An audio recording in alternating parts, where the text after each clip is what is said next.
I received a photo of my wife kissing another man on our honeymoon. It didn't just shock me, it shattered me. But instead of yelling or running away, I booked a return ticket to that same Caribbean resort under a fake name. Not to confront the man who touched what was mine, but to seduce his fiancée and deliver the most exquisite, soul-crushing revenge I could imagine. That photo came tucked inside a cream-colored album, sent to our home like a souvenir from hell. I remember the moment I opened it. Emily was in the shower, humming something cheerful, probably still glowing from what she called the most perfect week of our lives. Her words, not mine. The album smelled faintly of sunscreen and salt. The pages were thick, glossy, expensive, like everything at that damn resort. First photo, Emily and me, arms around each other, drinks in hand. The sky was orange behind us. I had that stupid grin, the kind you wear when you think you've won at life. I'm Jason Hart, 31, IT specialist. The type who reads manuals cover to cover, who schedules backups for his backups, who takes loyalty like it's religion. Quiet, methodical, not flashy. I never needed much. Just her. Just the future we planned. Emily's 29. Everyone thinks she's a firecracker. Beautiful, charming, laughs with her whole body. Adventurous, spontaneous, the kind of woman who makes every boring moment feel like a movie scene. That's what drew me in. What I didn't realize until that photo, until him, is that some people don't want peace. They crave chaos. And she'd found it. Page after page, there we were, snorkeling, dancing, drinking champagne in a hot tub. Then I flipped to the last one. It was sunset again. But this time, she wasn't with me. She was on the beach, kissing someone else. Hand on his chest. Her body tilted into his. Eyes closed. His name was Marco. Resort concierge. Charming in that slick, practiced way. He'd offered us drinks on the first night and winked at Emily like I wasn't standing right there. I remember thinking, he probably does this with all the guests. What I didn't know was that he'd be doing it with my wife. I didn't scream, didn't storm into the bathroom, didn't confront her. Instead, I closed the album gently and set it on the table. And I started planning. I found him online in minutes, Marco Rivera. Turns out he wasn't just a resort employee. He was also engaged. Fiancée's name, Isabella Cruz. Elegant. Travel blogger. 10,000 followers. And, from her pictures, completely unaware her perfect man had just kissed a married woman on the beach. I stared at her photo for a long time. And that's when the idea took root. Dark. Beautiful. A chess move that would flip the whole board. I wouldn't confront Marco. I'd seduce his fiancée. Let him know exactly how betrayal feels, and watch him burn from the inside out. She had no idea I'd just seen proof of her affair. But the game had already begun, and I was about to play it better than anyone ever had. The morning after I saw the photo, Emily made me coffee like nothing had changed. Cream, no sugar, just the way I liked it. She slid the mug toward me with that warm, sleepy smile, the same one she'd worn every day since the honeymoon. You slept like a rock, she said, brushing a crumb off my cheek.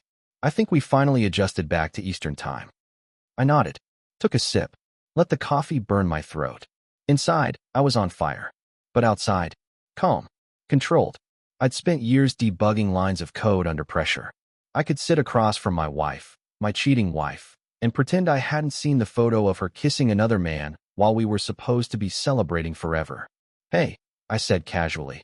I was thinking, maybe we should do another trip next year. Same place?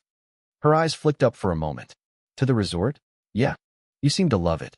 A beat. Too long. Maybe, she said, biting her lip. But wouldn't it be weird, going back so soon? There it was. The crack. The hesitation. I didn't flinch. Just leaned back in my chair and shrugged. Was just an idea. She reached for her phone, hiding behind it like always. I watched her fingers scroll. Swipe. Tap. Smile. It used to hurt, not knowing who was on the other end of those texts. Now I knew. Marco.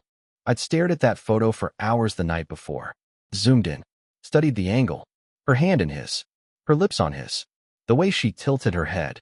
It was the same angle she used when she kissed me under the fireworks that last night. Were you thinking about him then, too? I waited until she went upstairs, probably to get dressed, but more likely to text him. Then I opened my laptop. New tab. New email. New name. Daniel Clark. Freelance photographer, travel writer, and hopeless romantic looking to book a trip back to the Caribbean. I booked a solo package at the same resort. Same week of the month. Same bungalow style. Then I created the fake portfolio. Set up a throwaway Instagram with just enough followers to look real. Photos of beaches, cocktails, blurred shots of models I'd pulled from stock sites. I even wrote a little bio. Just a guy with a lens and a love for paradise. It was fake. All of it. But this time, I wasn't chasing beauty. I was chasing vengeance. Later that night, we were watching a movie. Something Emily picked. Romantic. Light. The kind of film where everyone kisses in the rain and nobody ever cheats on a beach at sunset. Her head was on my shoulder. "Do you ever wish the honeymoon was longer?" she asked. My heart didn't even stutter. "It was perfect," I said. Didn't want to ruin the magic by dragging it out. She nodded slowly, almost like she agreed. But I remembered the last 2 days of the trip. How she claimed she was too tired for sex. How she disappeared for a massage she never booked. How she wore that blue sundress, the one I hadn't seen since, and came back smelling like someone else's cologne. I should have known. No, I didn't know. I just didn't want to believe it. But now I believed everything. And I was going to use that belief to destroy the man who thought he could steal something that belonged to me. Not by screaming. Not by threats. By taking what he loved. I booked the flight the next morning. One way. Departing in 3 days. When Emily came back from the grocery store, I kissed her cheek and thanked her for the almond milk. She smiled, like nothing in the world was wrong. And maybe for her, nothing was. But for me, the storm had already started. "Welcome back to Isla Celeste, Mr. Clark." The concierge smiled as he handed me the room key, the same blue glass rectangle as before, cool and familiar in my palm. He had no idea I'd stayed here just 3 weeks ago. No idea that my real name wasn't Daniel Clark. And definitely no idea I was here to burn someone's life to the ground. The lobby smelled exactly the same: citrus, sunscreen, and polished wood. Somewhere in the distance, steel drums played under the hum of a waterfall. The resort hadn't changed. Same tropical perfection. Same promise of paradise. The difference was me. Before, I arrived in love. This time, I arrived loaded with quiet rage, a new name, and a smile that didn't reach my eyes. I stepped into my bungalow and let the door swing shut behind me. The air conditioning kicked on with a low hum, whispering through the curtains like a ghost. I dropped my bag, pulled out my phone, and opened the camera app. Not to take selfies. To hunt. A quick scan through the resort's tagged photos on Instagram showed me exactly what I was looking for. Marco Rivera. Same fake smile. Same rolled sleeves. Different guest on his arm every week. He was in the background of a boomerang some couple posted at the tiki bar last night. Laughing, winking at the bartender. I paused the clip and zoomed in. That stupid chain still around his neck. Same posture, same smirk. He hadn't changed a thing. Still the resort's favorite flirt. Still charming drunk honeymooners out of their inhibitions. Still playing God in paradise. He thought he'd gotten away with it. But he had no idea I was back. And no idea what I'd come to do. That evening, I walked down to the beach bar just after sunset. The air was thick with heat and rum. Strings of glowing lights zigzagged overhead. The sand was still warm under my feet. Laughter drifted through the air like perfume. And then, there he was. Marco. Leaning across the bar, flirting with a blonde in a floral sundress. Whispering in her ear. She laughed too loud and placed a hand on his arm. The same move he pulled on Emily. God, he didn't even vary the routine. I stood at the edge of the bar, watching him. Invisible, forgettable, just another tourist. Until the wind shifted. That's when I saw her. She was walking toward the pool, camera slung around her neck, her sundress pale yellow and effortlessly elegant. Dark hair tied back. No makeup. Barefoot. Like she owned the damn breeze. Isabella Cruz. Marco's fiancée. She didn't know what I knew. She didn't know who I was. Not yet. But she would. I made my move the next morning. Early. Quiet. Deliberate. I found her at the cafe near the edge of the resort, tucked into a corner table, typing on a tablet with one hand and sipping coffee with the other. There were 2 camera lenses on the table. Real equipment. She wasn't faking it. "Mind if I sit?" I asked, giving her the warmest smile I could fake. No pressure. Just looked like the only table with decent shade. She glanced up.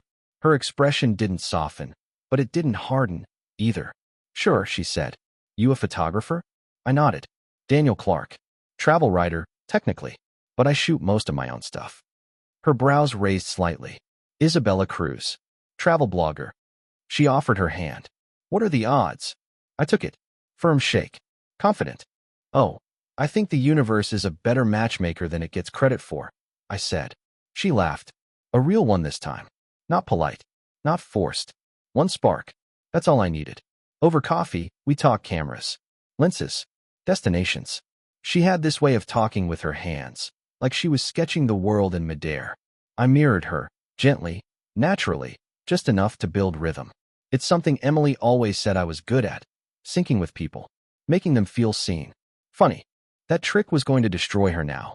You staying long? She asked, brushing her hair behind her ear. A week, I said. Needed a change of scenery. Left something behind last time I was here. What was that? I held her gaze. Let just a flicker of darkness pass through. Closure. She blinked, tilted her head. Then she smiled. That's poetic. Maybe. Or maybe it's just code for heartbreak. Her eyes dropped to her coffee, but she didn't look away. Good. She was hooked. Not falling, but intrigued. Curious. Exactly where I needed her.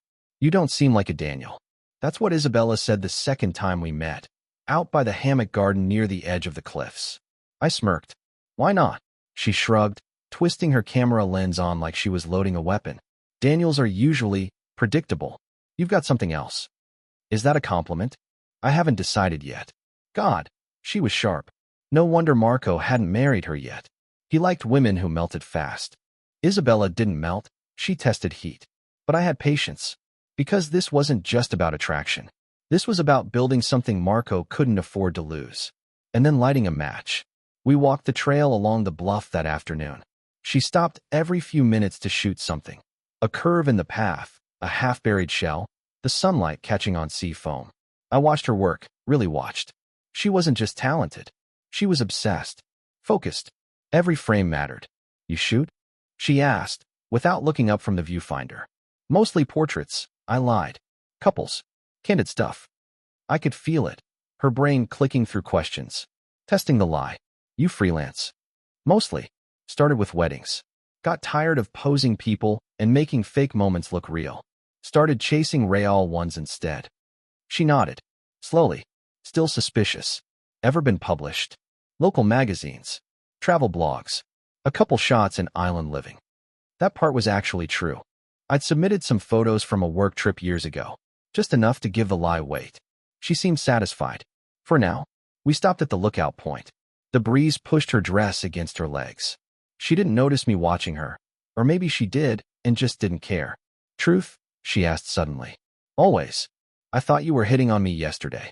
I said. She turned to face me. Smirked. And now? I took a breath. Let just enough vulnerability show. Now I think maybe I found someone worth slowing down for. She didn't flinch, but her eyes softened. Bingo.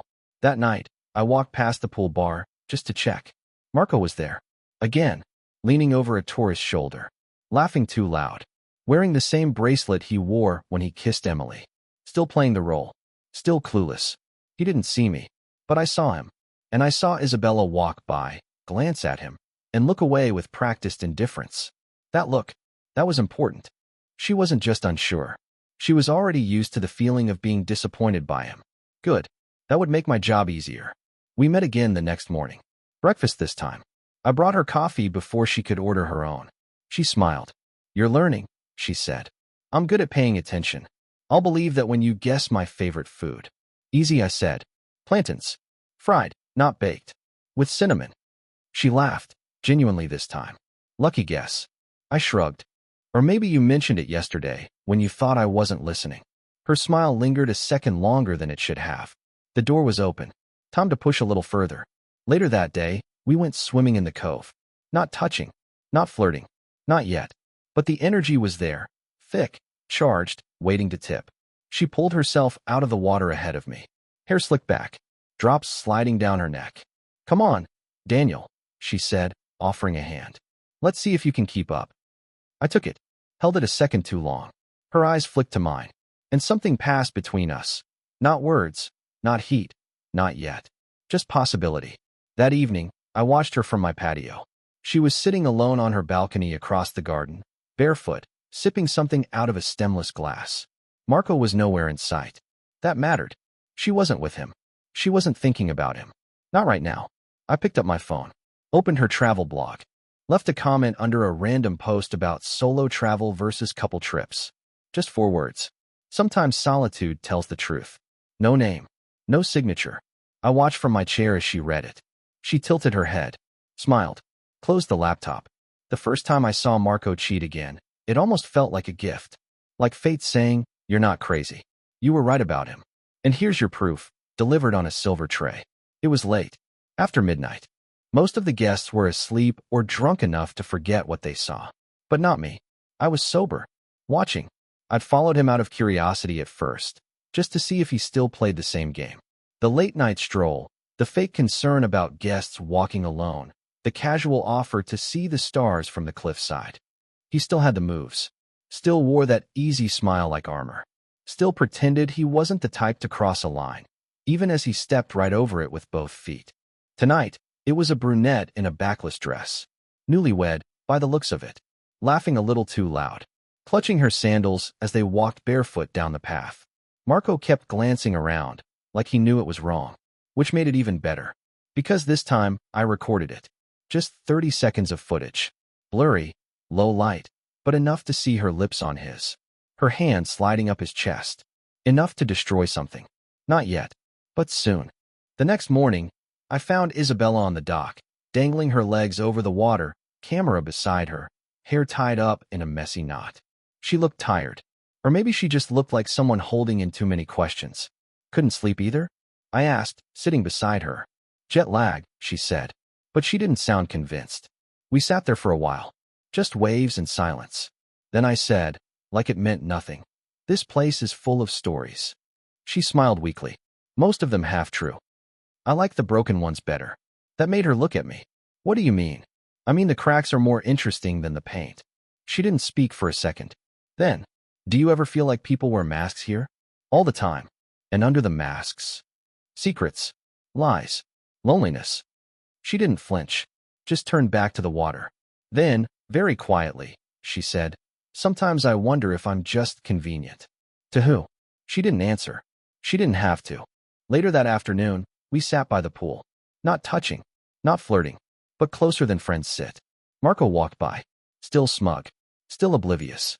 He did a double take when he saw us, but didn't say anything.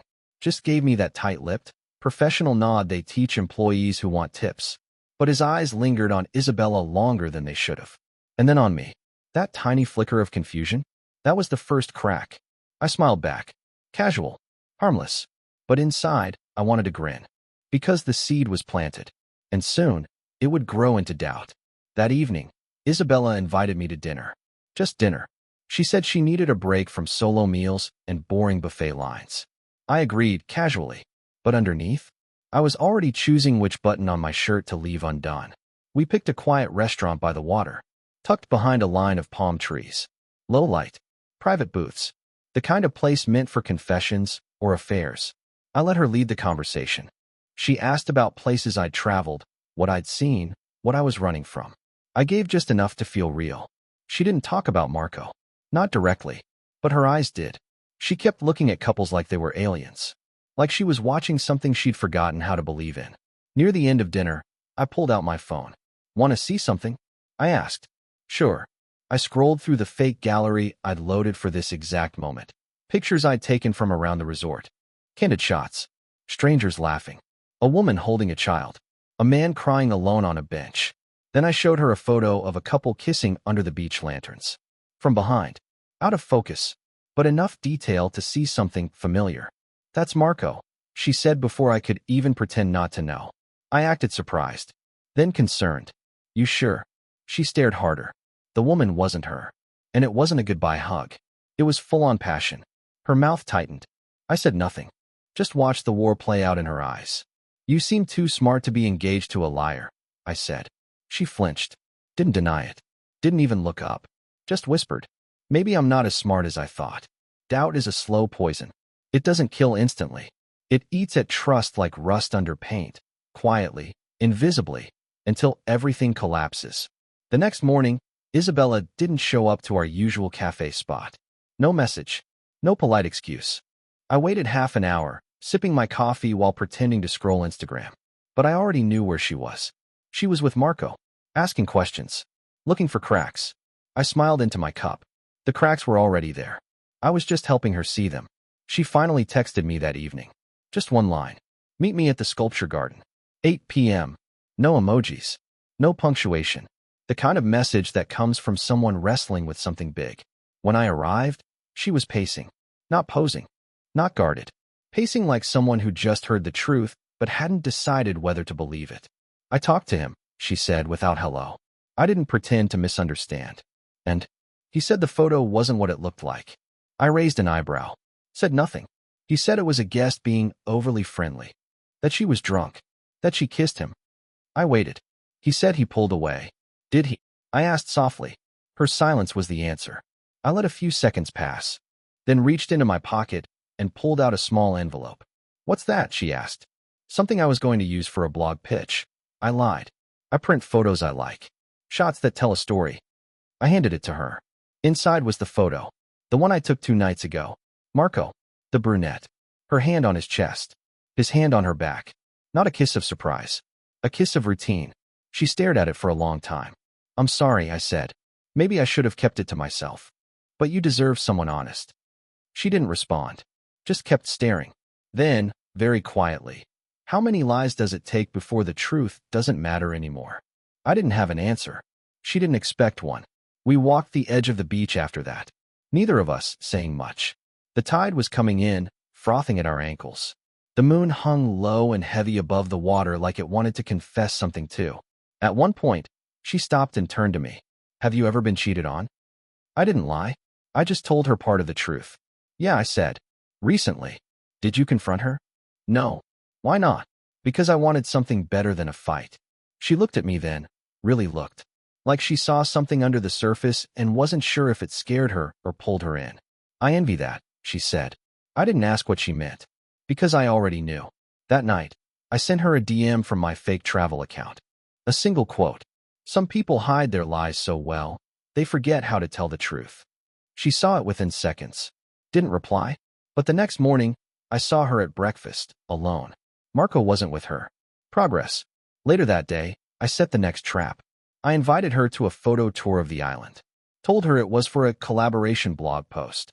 She agreed. The car ride was quiet. She was distracted, spinning inside her own mind. Perfect. At our first stop, a scenic overlook with cliffs and crashing waves. I handed her my phone and asked her to help me curate a few shots for my blog. She flipped through the gallery. Sunsets, tropical fruit, resort guests laughing in the pool. Then, a candid. Marco, not kissing anyone this time, just talking to a new guest, leaning in too close. That same practice smile. It was just ambiguous enough to make her wonder. I leaned close enough that our shoulders touched. I take a lot of these, I whispered. Human nature fascinates me. She handed the phone back, but her hand lingered on mine a half-second longer than it needed to. That evening, she didn't go back to Marco's suite. She went to the spa, alone. I know because I was watching from a distance. No guilt, no shame, just clarity. Revenge doesn't need violence, just timing. One perfect moment, one kiss in the right light, can break a man's world in half. It happened the night after the spa. Isabella asked if I wanted to grab dinner. Someplace quiet, she said. Her voice soft, eyes tired.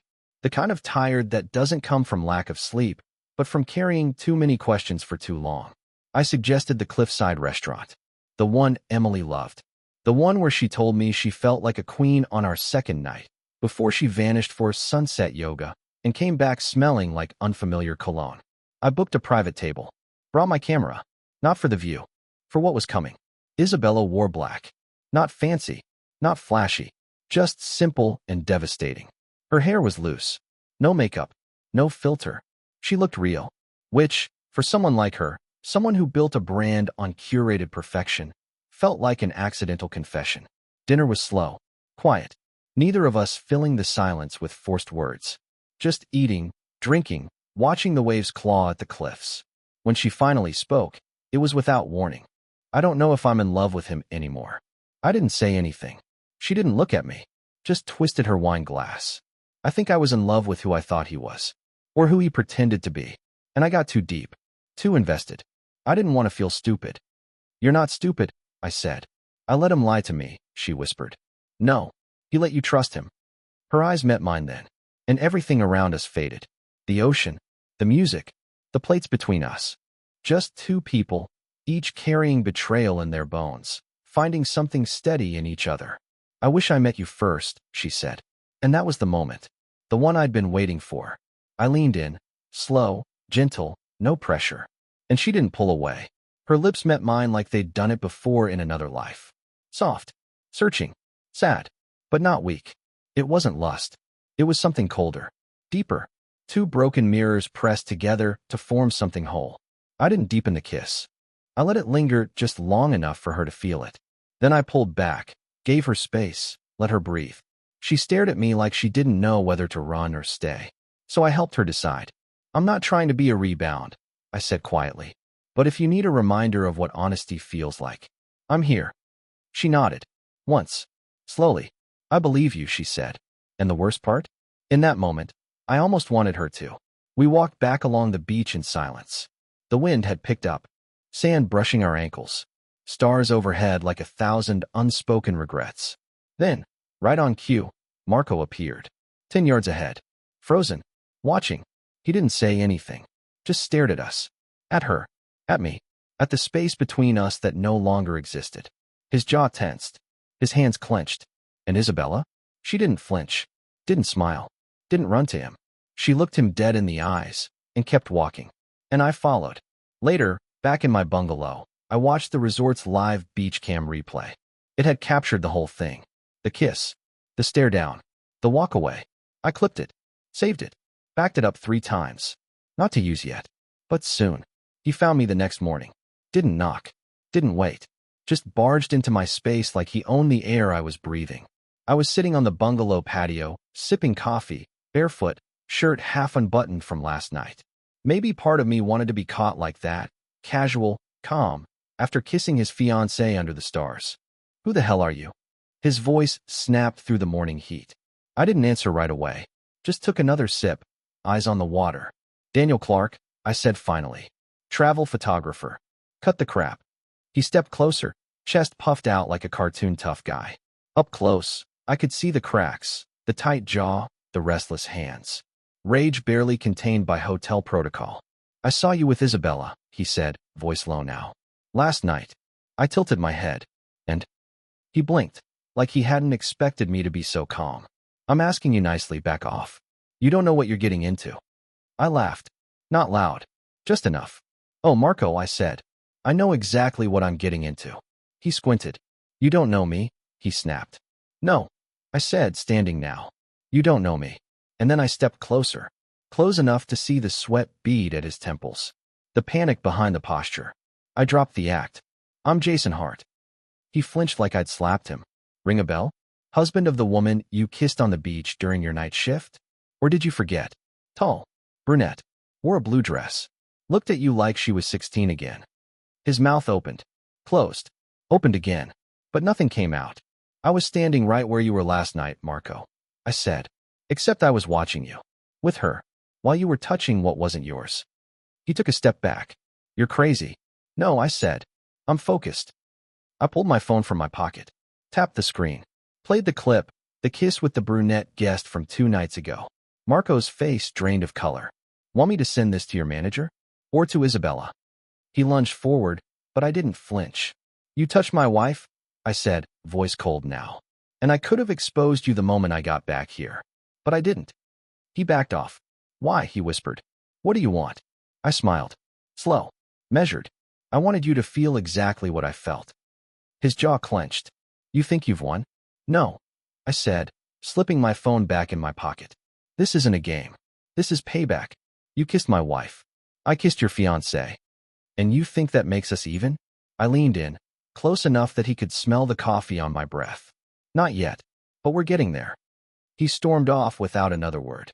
Isabella was nowhere in sight, but she would be, and when she was, she wouldn't be standing next to him. It only takes one image to ruin a lie. A single frozen moment that doesn't blink, doesn't stutter, doesn't apologize. I sent it at noon. The photo. The original one. Not of me and Isabella. Not Marco's new conquest, but the one from the resort album. The one that started it all. Emily. Kissing Marco. Sunset behind them. Her hand resting on his chest like she belonged there. No caption. No explanation. Just the image. I sent it straight to Isabella's blog email. I waited. 2 minutes later, the read receipt hit. 10 minutes after that, she was banging on my bungalow door. I opened it slow. Calm. She was already crying.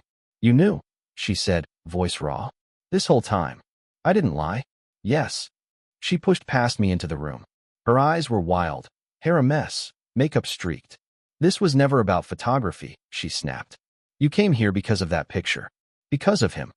I nodded. Because he kissed my wife. She stared at me, breathing hard. You kissed me, she said. I did. And now you're just what? Exposing us all for fun? For revenge? No, I said. For justice. She covered her mouth. Turned. Punched the side of the wall with the bottom of her fist. He told me I was imagining it, she whispered. He said I was paranoid. Said I didn't trust him because of my ex. And I believed him. Because you loved him, I said quietly. That's what people do when they love someone. They believe the lies first. She sank onto the edge of the bed like her knees gave out, then looked at me with something I hadn't seen before. Not anger. Not betrayal. Respect. You really planned this? I nodded once. I came here to watch him crumble. But then I met you, and realized you deserved to see the truth, too. Tears slipped down her cheek. She didn't wipe them. Just whispered, what now? We sat outside on the patio as the sun dipped low behind the palms. She was silent for a long time. Then she said, help me. Help you what? Help me destroy him. We spent the next hour plotting. It wasn't loud. Or wild. There was no screaming. Just strategy. She showed me Marco's texts, the sweet ones, the manipulative ones, the quiet gaslighting that slowly convinced her she was crazy for suspecting anything. I showed her the videos. The stills. The beach cam clip. Her fingers trembled as she watched him kiss that other woman. I gave him 3 years, she whispered. And he gave himself to whoever smiled long enough. I didn't touch her, just sat beside her, and said the words carefully. We can hit them both. She looked up. What do you mean? I pulled out my phone again. Opened the video folder. Not the ones of Marco. Not the surveillance. The one I'd taken of us.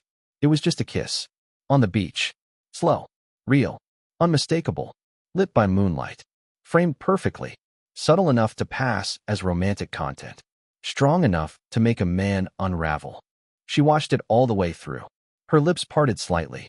Would you send it? She asked. I already did. She blinked. To Marco. To both of them. I handed her my phone. Showed her the email draft. Addressed to both Marco and Emily. Subject line. Consider us even. Attachment. The video. The kiss. My arm around Isabella. Her smile. Proof. She reached for the send button. Paused. Then looked at me. Do you regret it? She asked. The kiss. She nodded. I held her gaze. No. Do you? She exhaled. Shaky. No. Then she pressed send. You don't just destroy a liar with words. You bury them with silence. And footage that speaks louder than any confession ever could. The video hit their inboxes at 7:03 p.m. By 7:09, Emily called me. I didn't answer. By 7:11, she called again. And again. And again. Her name filled my screen like static. I watched it buzz across the nightstand while Isabella and I sat by the infinity pool, our legs dangling in the water, sipping drinks we hadn't paid for. Marco. Radio silence. No surprise. Cowards freeze when they realize someone else beat them at their own game. The video wasn't explicit. It didn't have to be. Just us. Walking barefoot along the shoreline. My hand brushing her hip. Her face tilted toward mine. A kiss that started slow, then deepened just enough. No nudity. No groaning. Just intimacy. Real. Unmistakable. And timed to perfection. The moonlight reflecting off the waves. Her laughter just before the kiss. The silence after. I'd cut the footage with the precision of a surgeon. Emily would be watching it right now. Wine glass in hand, probably, face slack with horror. And Marco? He'd be replaying every second, looking for a loophole. There wasn't one. Isabella set her drink down and turned to me. Do you think it worked? I smiled. Oh yeah. And I was right. Because 5 minutes later, my phone buzzed again. This time, a number I didn't recognize. I answered. Jason Hart, the voice said. Male. Stiff. Polished. Yes. This is Malcolm Green, general manager of Isla Celeste Resort. We've had a situation brought to our attention involving one of our staff members. I'd like to speak to you privately, if you're available. I met Isabella's eyes. Sure, I said. Let's talk. He met me in a small office behind the main lobby. Faux wood paneling. A desk that looked expensive but fake. Marco was already sitting there, pale and furious. He wouldn't look at me. That was fine. I wasn't here for him anymore. Mr. Hart, the manager said, clearing his throat. I understand your legal name is different than what you registered under? Yes. Why the alias? Would you have let me book a room under my real name after what happened on my last trip? He paused. No, probably not. Exactly. He nodded, quietly impressed. Then he slid a paper across the desk. This is a formal notice. Marco Rivera's employment is terminated effective immediately for violation of our guest conduct policies and code of professional ethics. I didn't smile, just nodded. Good. Marco stood up suddenly, chair scraping the floor. You set me up. I stood too. Calm. No, I said. You set yourself up.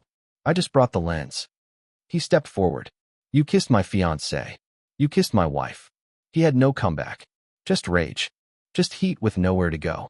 The manager raised a hand. Gentlemen, that's enough. Marco stormed out. His badge hit the floor on the way. Outside, I found Isabella waiting by the fountain. When she saw my face, she already knew. He's fired, I said. She nodded slowly. Feels anticlimactic. I laughed. That's because it's not the end. She looked at me, unsure. So I leaned in and whispered. Next, we ruin their reputations. That night, I opened Reddit, created a new throwaway, posted in a viral subreddit about cheating, betrayal, and revenge. Told the story, all of it. The kiss on the honeymoon. The return trip under a fake name. The revenge kiss. The video. No names. No identifying details. Just the drama. It blew up. Thousands of upvotes in minutes. People started commenting, sharing, speculating. Then someone recognized Marco. Said he'd flirted with their wife at a different resort. Said he'd done this before. Screenshots flooded in. Receipts. Photos. One user claimed to be his ex. Another posted a video of him flirting while wearing an engagement ring. His past caught up with him in the comments section, hard. An hour later, Isabella's phone buzzed. She looked at it, then held it up to show me. It was a text from Marco. He just lost his job. You happy now? We looked at each other. Then she typed 2 words in reply. Ecstatic. Goodbye. Blocked. She was lighting candles when I walked in. Music playing low, red wine already poured, salmon in the oven. Emily was trying to recreate the last night of our honeymoon. The one before the betrayal.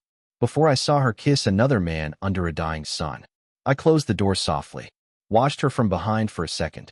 Her hair curled the way I used to like. The dress, blue of course. The same one she wore the night she disappeared for sunset yoga.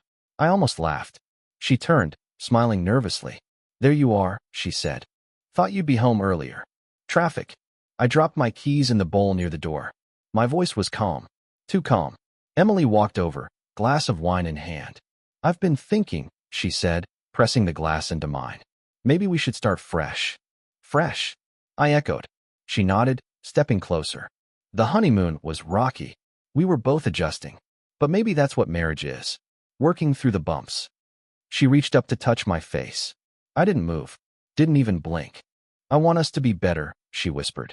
I looked at her, really looked. She was nervous, which meant she knew. Not everything, but something.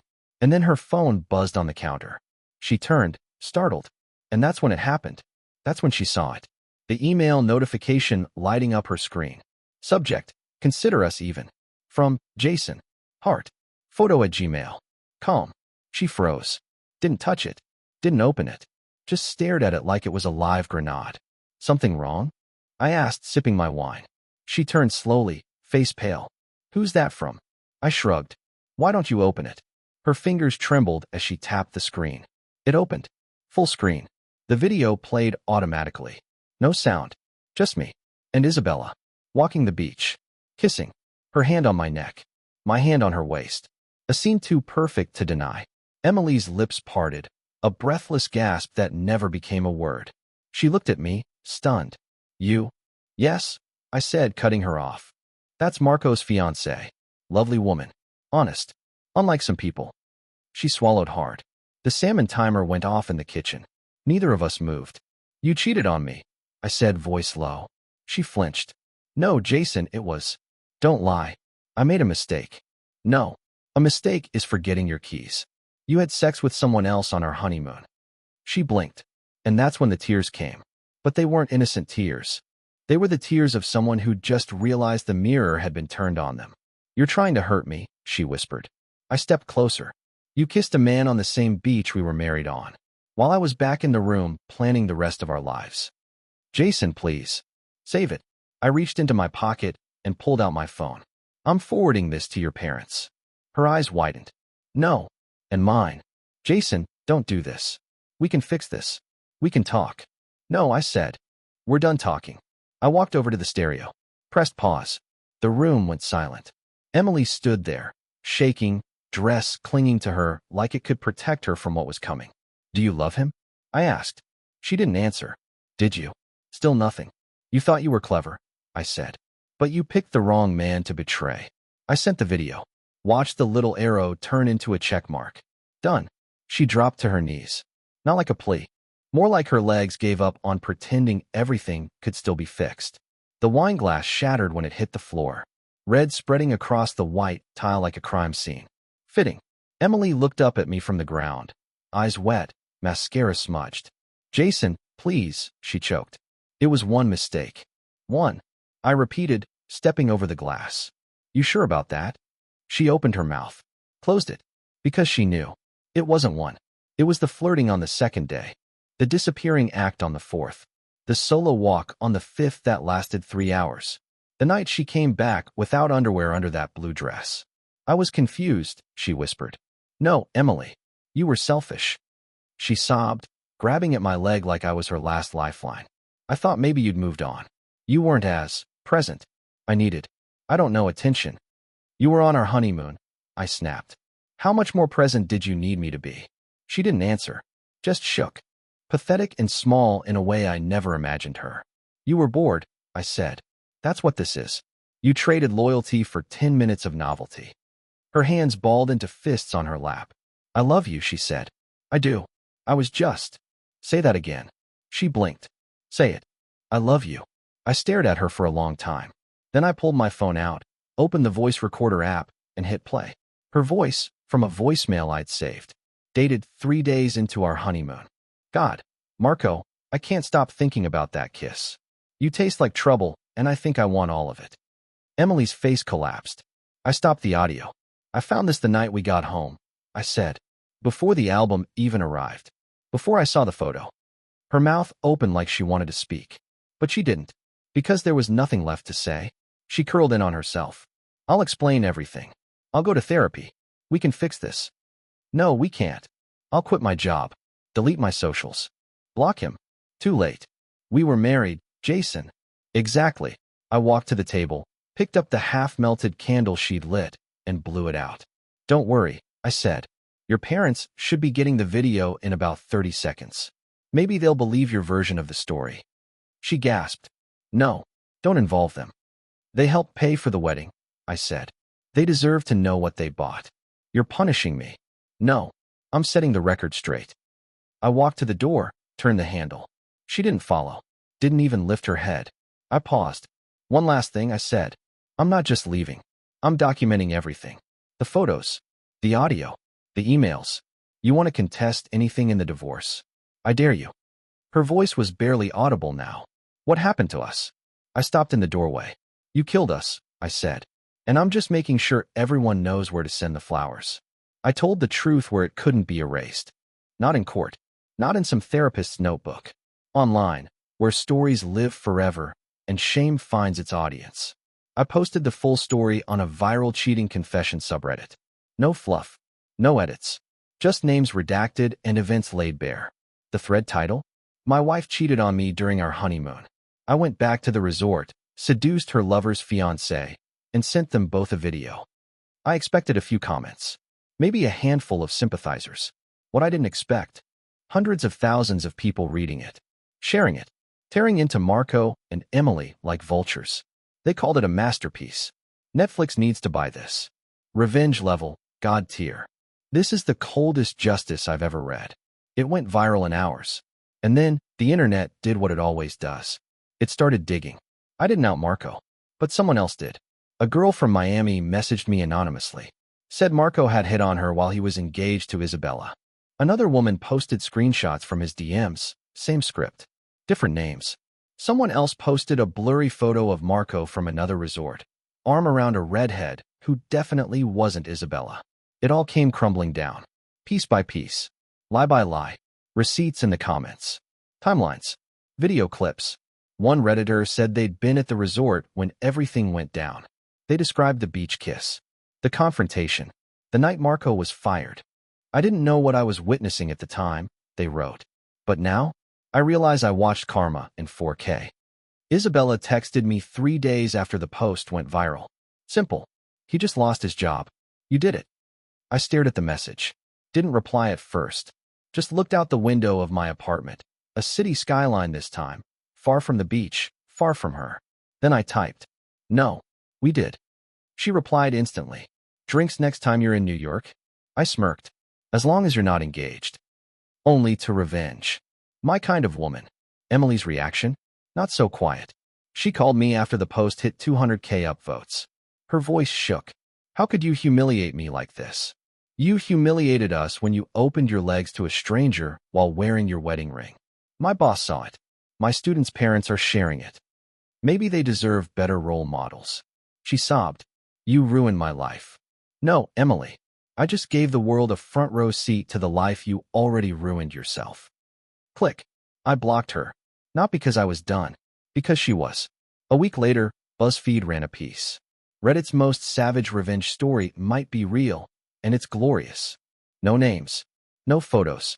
But everyone who knew us, they knew. Even Marco's resort tried to do damage control. Quietly scrubbed his name. Shut down reviews for a while.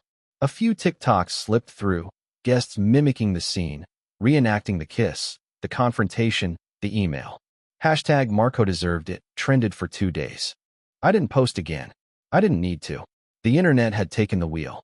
I made her favorite. Cinnamon pancakes. Crispy bacon. Extra maple syrup. The breakfast she always asked for on Sundays, when we still pretended our marriage was real. I even poured her orange juice into that stupid glass with the gold rim she insisted on putting on our wedding registry. She came downstairs in silence. No makeup. Hair tangled. Red eyes. Hoodie over pajama shorts like she wanted to disappear inside herself. She paused when she saw the table. What is this?" "Breakfast," I said. "One last one." She sat down slowly, like the chair might reject her. The silence stretched long enough to feel like punishment. She picked at the food. Didn't eat much. Didn't speak until halfway through. "Jason." I slid the envelope across the table before she could finish. Her hands froze. She looked down. Divorce papers. Signed. Dated. Final. She blinked at them like they were in another language. Then whispered, "You're really doing this?" "I was going to wait," I said. But then I remembered who I was married to. She swallowed hard. "Please. Let's talk to someone. A counselor. Your parents. Mine." "I already talked to your parents," I said. "Sent them the video. They didn't respond." Which, honestly, felt about right. She stared down at her plate. I leaned back in my chair. "You were right, you know." Her eyes flicked up. Confused. "You said I was boring." "I never. You didn't have to. It was in your sighs. Your silences. Your need for something more." She opened her mouth. Closed it. "I was boring," I continued. "Faithful. Predictable. Safe.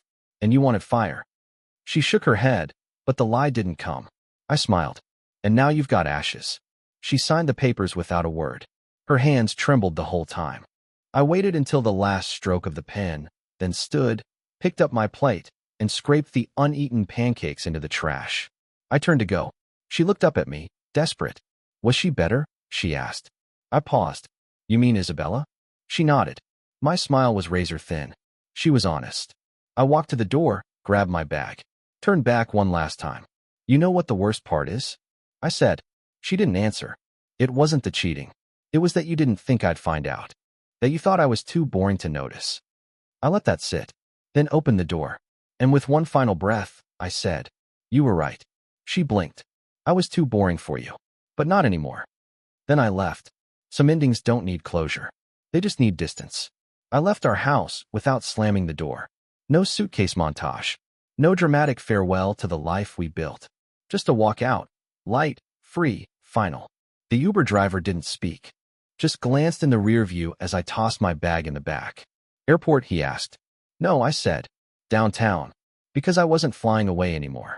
I was walking forward. 3 weeks passed. The Reddit thread still lived like a ghost story online, gaining new comments every day. Some people called me heartless. Others called me a legend. I didn't care what they called me. They were all just spectators. The ones who mattered had already heard the truth. Emily's parents sent a card. Handwritten. "We're sorry. For everything. You deserved better." I didn't respond. What was left to say? And Isabella? She moved to New York. Booked a 3-month solo trip across Europe right after. The last I heard, she was posting under a new blog title. Reborn Routes. Still writing. Still beautiful. Still no ring on her finger. Until last Saturday, when I saw her again. We ran into each other in Chicago. Total accident. Or fate. Who knows anymore? I was waiting in line at a bookstore cafe, looking for a quiet weekend read. She was 2 people ahead of me. Same sharp profile. Same quiet grace. She turned. Saw me. Paused. And then smiled. "Jason Hart," she said. "Still chasing revenge, or finally found peace?" "Peace," I said. "But I had to burn a few things to get there." She laughed. "Same." We sat. Caught up. Talked like war veterans. No need to explain what we'd been through. Just small jokes and soft glances. She didn't ask if I missed her. I didn't ask if she missed me. We weren't lovers. Not anymore. Just survivors. 2 people who'd been twisted by betrayal, then bent back into something sharper. Stronger. We parted outside the cafe. No promises. No numbers exchanged. Just a look. Like, if the universe ever feels like playing fair, maybe. Then she leaned in, kissed me on the cheek, and whispered, "Some honeymoons never end." I looked at her, smiled. Ours just started with revenge.